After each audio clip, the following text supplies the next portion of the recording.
Hi, I'm Ryan Stallings from AZTEK, and today we're going to demonstrate how to assemble the AZTEK Omni pulley system. Now, before we go over the assembly of the system, let's go over the different components you will need before assembling. So we have an orange and a blue AZTEK Omni pulley. They both are dual sheave with a swivel. We have the becket cover, which goes over the becket like so, and there's a lock washer and a screw that goes along with it. The quick pin, which can go on either side. The quick pin goes into the becket to keep our prussik ratchets in place. We have our orange and blue prussik ratchet.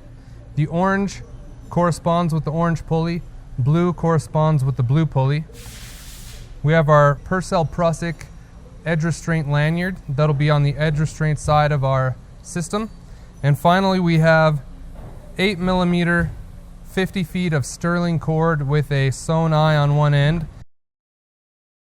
What I like to do is take my pulleys and anchor them off on both sides so it's easier to run my cord back and forth through them. So I'll take my orange pulley, put it on my right, and I'm going to have the becket facing up.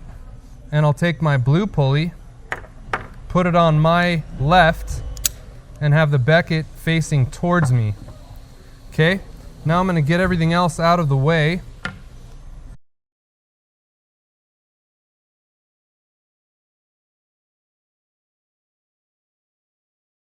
So start by running your cord down through the further sheave of the blue pulley. Then run it clockwise through the bottom sheave of the orange pulley. Next, run your cord through the large loop of the blue prussik ratchet. This ensures that the ratchet cannot come off the system even if the prussik wraps are undone. The next step is to run the cord up through the closer sheave of the blue pulley. Now you will run the cord through the large loop of the orange prussik ratchet. Once we are finished reeving the pulleys, we will go over tying the prussik hitches. Now, run the cord counterclockwise through the top sheave of the orange pulley and proceed to pull through all of the slack.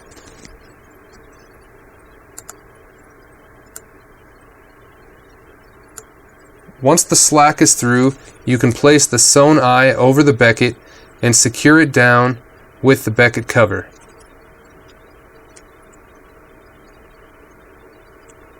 Make sure you have your lock washer on your screw and tighten everything down with a Phillips head screwdriver after you get it as tight as you can by hand.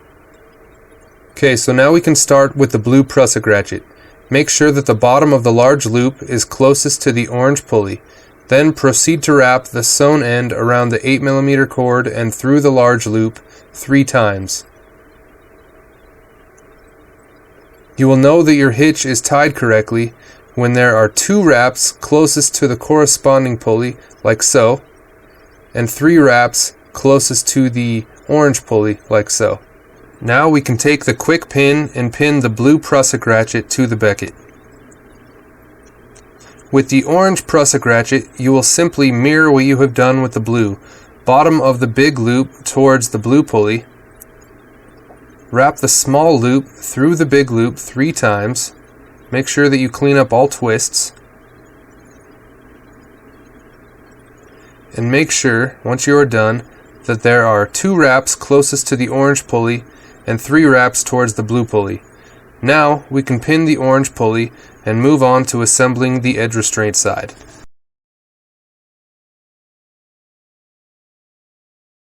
Now we're going to talk about the edge restraint side of your system. So we will take our edge restraint lanyard.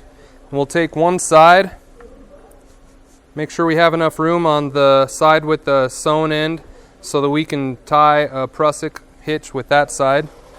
Take the other side and we will place it over our hand like so. Take 2 wraps from the back cord around our top 2 fingers and 3 wraps from the front around our bottom 2 fingers. Okay? We'll take that and we'll take our top 2 wraps and we'll place it over the bottom wraps. and you're going to take the end of your cord and from your fingertips push it through those loops towards your palm. So now you're going to want to take your Purcell prussik hitch and you're going to want to extend it out all the way to the shrink tubing so you have as much of a shock absorbing lanyard as possible. To attach the lanyard, simply tie the same 3-on-2 prussik hitch that is used with the ratchets. Okay, so you can see you have 2 wraps on the side closest to you and 3 wraps closest towards the anchor. Now you can take the end of your cord and attach it to a carabiner of your choice. I like to take it and do a double overhand noose because it reduces the amount of gain in the system, maximizes all your rope, and it keeps your carabiner from cross-loading because it chokes down on the carabiner. So do 2 wraps, pull it through the middle, give yourself enough tail to account for any kind of slipping, and choke it down on your carabiner. So now you see you have a carabiner that is choked by the cord and it's not going to slip and cross-load.